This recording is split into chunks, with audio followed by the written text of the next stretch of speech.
गुजरात विधानसभा चुनाव की तारीखों की घोषणा के बाद देश की राजधानी दिल्ली में नगर निगम चुनाव का भी बिगुल बज गया है। नगर निगम चुनाव 4 दिसंबर को होंगे और नतीजे 7 दिसंबर को सामने आएंगे। ये खबर आम आदमी पार्टी और उसके राष्ट्रीय संयोजक अरविंद केजरीवाल की मुश्किलें बढ़ा देगी, क्योंकि इस वक्त केजरीवाल गुजरात में भी बीजेपी से मुकाबला करने के लिए तंबू गाड़कर बैठे हैं। कारण ये है कि गुजरात में दूसरे चरण का चुनाव 5 दिसंबर को होगा और उससे एक दिन पहले यानी 4 दिसंबर को दिल्ली नगर निगम चुनाव में केजरीवाल की साख दांव पर लग जाएगी। एमसीडी चुनाव की तारीख के ऐलान को सीधे तौर पर गुजरात चुनाव से जोड़कर भी देखा जा रहा है, क्योंकि अगर एमसीडी चुनाव दिसंबर के पहले हफ्ते में होंगे तो साथ ही बीजेपी से ज्यादा आम आदमी पार्टी के लिए चुनौती भरा होगा। ऐसा इसीलिए क्योंकि आम आदमी पार्टी की प्राथमिकता गुजरात के साथ साथ एमसीडी चुनावों पर है। इसकी वजह से आप पार्टी की शक्ति 2 जगह पर बढ़ जाएगी और इसका फायदा बीजेपी उठाने की कोशिश करेगी। जाहिर तौर पर दिल्ली में इस वक्त नगर निगम चुनाव पर सिर्फ आम आदमी पार्टी की ही नहीं बल्कि भाजपा की भी नजर है। इस वक्त दिल्ली नगर निगम में भाजपा विराजमान है। ऐसे में आम आदमी पार्टी बीते दिनों नगर निगम चुनाव पर जितना जोर डालती रही है, अगर वो नगर निगम चुनाव में ढिलाई बरतती है तो इनके लिए मुश्किलें खड़ी हो जाएंगी। जिस तरह की बतौलेबाजी केजरीवाल ने की है, उसके बाद केजरीवाल के लिए नगर निगम चुनाव उनकी इज्जत का सवाल है, क्योंकि भाजपा के सामने आने वाले दिनों में उनकी भद्द पिटेगी। वहीं अगर उन्होंने गुजरात चुनाव पर ध्यान नहीं दिया तो खुद को मुख्य विपक्षी पार्टी समझ बैठी आम आदमी पार्टी गुजरात के गेम से बाहर हो जाएगी। ऐसे में नगर निगम चुनाव का ऐलान होते ही केजरीवाल फंस गए हैं। दिल्ली में एमसीडी चुनाव का ऐलान हो चुका है। चुनाव आयोग के ऐलान के बाद ही केजरीवाल के ऊपर एक और गाज गिरती हुई नजर आ रही है। बीजेपी ने केजरीवाल की आप सरकार पर एक और घोटाले का आरोप लगाया है। दरअसल बीजेपी ने 3 एनजीओ के आंकड़ों का हवाला देते हुए आरोप लगाया है कि दिल्ली में मजदूरों को मदद के नाम पर फर्जीवाड़ा किया गया है। बीजेपी प्रवक्ता संबित पात्रा ने कहा कि राजधानी दिल्ली में 2 लाख फर्जी निर्माण श्रमिकों का पंजीकरण हुआ है। निर्माण श्रमिकों का काम करने वाले 3 एनजीओ ने दिल्ली में श्रमिकों के पंजीकरण में बड़े पैमाने पर भ्रष्टाचार का आरोप लगाया है। जांच में खुलासा हुआ है कि दिल्ली में 2 लाख फर्जी निर्माण श्रमिकों का पंजीकरण हुआ है। 65,000 के नाम पर एक ही मोबाइल नंबर दर्ज है। आपको बता दें कि बीजेपी प्रवक्ता संबित पात्रा ने आगे कहा कि लगभग 9,09,000 कुछ लोगों का रजिस्ट्रेशन आम आदमी पार्टी ने 2018 से 2021 के बीच कराया था। इसमें से अभी तक 2 लाख फर्जी रजिस्ट्रेशंस पकड़े गए हैं। अभी जांच जारी है। ये आंकड़ा आज हमने अखबारों देखा तो आंखें फटी की फटी रह गईं। अखबारों में प्रूफ के साथ आंकड़ा दिया गया है कि ये 2 लाख फर्जी रजिस्ट्रेशंस कैसे हैं। 2 लाख लोगों की डुप्लीकेट एंट्री हुई है। इनमें से 65,000 श्रमिक ऐसे हैं जिनका एक ही मोबाइल नंबर है। सबसे हैरान कर देने वाली बात यह है कि संबित पात्रा ने आम आदमी पार्टी पर सिर्फ ये तमाम गंभीर आरोप नहीं लगाए, बल्कि उन्होंने यहाँ इस घोटाले की तुलना लालू प्रसाद यादव के घोटाले से कर डाली। पात्रा ने कहा कि वैसे ही है, लालू प्रसाद जी जैसे एक ही स्कूटर पर सारा माल जा रहा था, वैसा ही काम है। एक ही मोबाइल नंबर और उस पर 4 से 5 श्रमिक हैं। 15,750 श्रमिक ऐसे हैं जिनका पता एक ही है। इसमें लिखा है कि इनका एक दूसरे से कोई लेना देना नहीं है। 4,370 ऐसे लोग पाए गए हैं जिनका स्थायी पता भी एक ही है।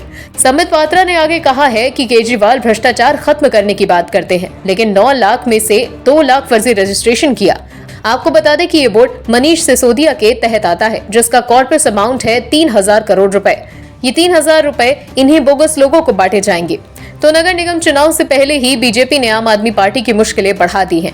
पहले ही केजरीवाल और उनकी पार्टी के नेता घोटाले में संलिप्त होने का आरोप झेल रहे थे और अब दोबारा उनकी वही हालत होगी। ऐसे में ये कहना गलत नहीं होगा कि नगर निगम चुनाव केजरीवाल के लिए बड़ी चुनौती बन गया है। गुजरात में विधानसभा चुनाव अब अपने अंतिम पायदान पर पहुंचने वाला है। गुजरात की कुल 182 सीटों पर बीजेपी से विपक्ष का मुकाबला है। पहले बीजेपी को सिर्फ कांग्रेस को मात देनी थी, लेकिन अब कांग्रेस के साथ साथ आम आदमी पार्टी को भी चुनौती देगी बीजेपी।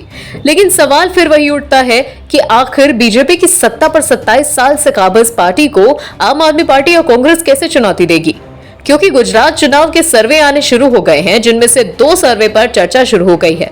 फिलहाल 2 ओपिनियन पोल्स के नतीजों ने चुनाव से पहले बीजेपी का पलड़ा भारी दिखाया है।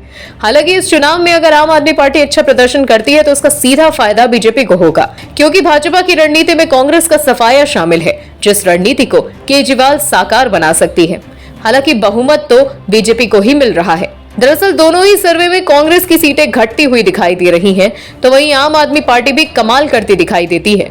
हालांकि अरविंद केजरीवाल की मेहनत से पार्टी यहां पहले से काफी मजबूत हुई है, पर बीजेपी के कद से ना तो कांग्रेस मुकाबला करती दिख रही है और ना ही आम आदमी पार्टी। पहला सर्वे एबीपी न्यूज का है, जिसके सी वोटर सर्वे के मुताबिक सत्ता विरोधी लहर जैसे दावों को हवा में उड़ाते हुए बीजेपी यहां अब तक की सबसे बड़ी जीत हासिल करती हुई नजर आ रही है। और अगर सी वोटर सर्वे के नतीजे सच हुए तो बीजेपी यहां 2002 का अपना रिकॉर्ड तोड़ सकती है। भगवा दल को 131 से 139 सीटें मिलने का अनुमान लगाया गया है, तो वहीं कांग्रेस को पहले से बहुत कम यानी कि मात्र 31 से 39 सीटों पर जीत हासिल हो सकती है।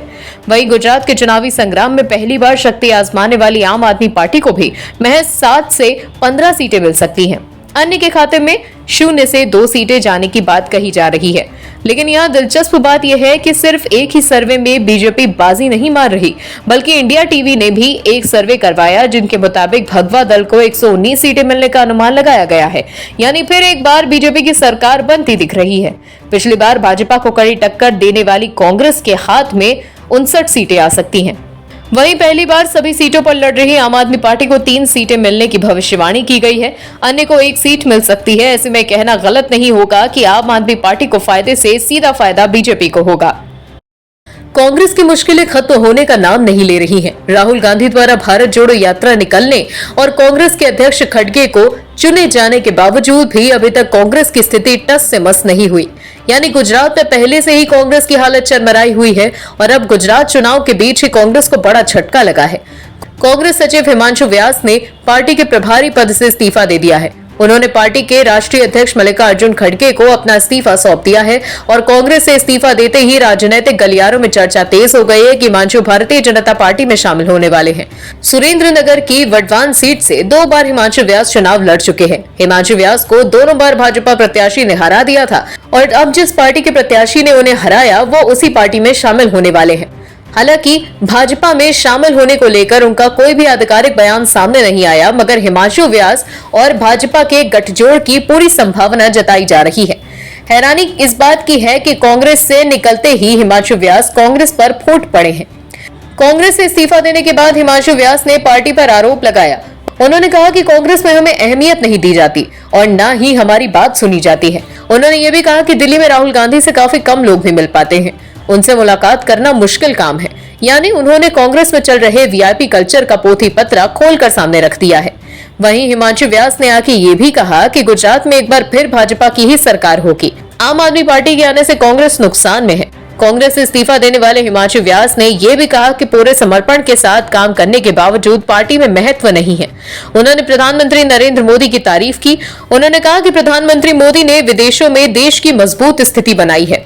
तो कुल मिलाकर गुजरात चुनाव के बीच कांग्रेस को तगड़ा झटका लगा है। हालांकि गुजरात में कांग्रेस की स्थिति पहले से भी डामाडोल नजर आ रही थी और अब इस पर खबर के बाद कांग्रेस की हालत के परखच्चे उड़े हुए नजर आ रहे हैं। इस हालत से निकलना कांग्रेस के लिए मुश्किल होने वाला है। कांग्रेस सांसद राहुल गांधी भारत जोड़ो यात्रा लेकर निकले हुए हैं। अभी उनकी यात्रा तेलंगाना में है और उनकी यात्रा को 58 दिन पूरे हो चुके हैं। जहां एक तरफ गुजरात और हिमाचल प्रदेश के विधानसभा चुनाव में सभी दल अपनी काबिलियत साबित करने में लगे हैं। हालांकि राहुल गांधी की इस यात्रा से कांग्रेस को कोई फायदा होता नहीं दिख रहा है। उल्टा कांग्रेस विवादों में घिरती जा रही है। दरअसल भारत जोड़ो यात्रा के बीच राहुल गांधी के सामने एक बड़ी समस्या खड़ी हो गई है। आपको बता दें कि एमआरटी म्यूजिक कंपनी ने राहुल गांधी, सुप्रिया श्रीनेत और साथ ही जयराम रमेश के खिलाफ कॉपीराइट उल्लंघन का मामला दर्ज कर लिया है। दरअसल कांग्रेस ने भारत जोड़ो यात्रा को बढ़ावा देने के लिए एमआरटी म्यूजिक के गानों का इस्तेमाल किया है। एमआरटी म्यूजिक के पास कन्नड़, हिंदी, तेलुगु और तमिल आदि से 20,000 से ज्यादा ट्रैक्स के म्यूजिक राइट्स हैं। कंपनी ने KGF 2 के म्यूजिक राइट्स का अधिकार हासिल करने के लिए भारी रकम का निवेश किया है और एमआरटी म्यूजिक का आरोप है कि कांग्रेस ने बिना पूछे अपने पॉलिटिकल इवेंट के लिए उनके म्यूजिक का इस्तेमाल कर लिया। उन्होंने जिस वीडियो के KGF 2 के गाने का इस्तेमाल किया है उसमें राहुल गांधी भी दिख रहे हैं। आपको बता दें कि शिकायतकर्ता ने कहा कि एक राष्ट्रीय राजनीतिक दल की यह गैर कानूनी हरकत रूल ऑफ लॉ और निजी व्यक्तियों या संस्थाओं के अधिकारों की घोर अवहेलना है, जबकि वो इस भारत जोड़ो यात्रा का आयोजन इस देश में शासन करने का मौका तलाशने और आम आदमी और व्यवसायियों के अधिकारों की रक्षा करने के लिए कर रहे हैं। तो वहीं कंपनी ने कांग्रेस और उनके पदाधिकारियों के खिलाफ धारा 403, 465 और 120 BRW धारा 34 और सूचना प्रौद्योगिकी अधिनियम, इसके अलावा 2000 की धारा 66 के तहत और धारा 63 कॉपीराइट अधिनियम 1957 के तहत केस दर्ज करवा दिया है। उस वीडियो में कांग्रेस ने भारत जोड़ो यात्रा के लोगो का भी इस्तेमाल किया है। वो इस वीडियो को अपने आधिकारिक सोशल मीडिया हैंडल पर प्रसारित कर रही हैं। अब यही देखना बाकी रह गया था कि कांग्रेस के इतने दिन खराब आ गए हैं कि वो गाने भी चुराने लगी। कहां कांग्रेस गुजरात विधानसभा चुनाव फतेह करने का सपना देख रही थी, तो वहीं कांग्रेस की मुश्किलें भी कम होने का नाम नहीं ले रही। भारत जोड़ो यात्रा के चक्कर में कांग्रेस तबाह यात्रा हो गई है। कहीं ऐसा न हो कि अब कांग्रेस को अपनी पार्टी को बचाने के लिए एक और यात्रा न निकालनी पड़ जाए। Bureau report, OMH news. और भी वीडियोस देखने के लिए चैनल को सब्सक्राइब करें और बेल आइकन को दबाएं।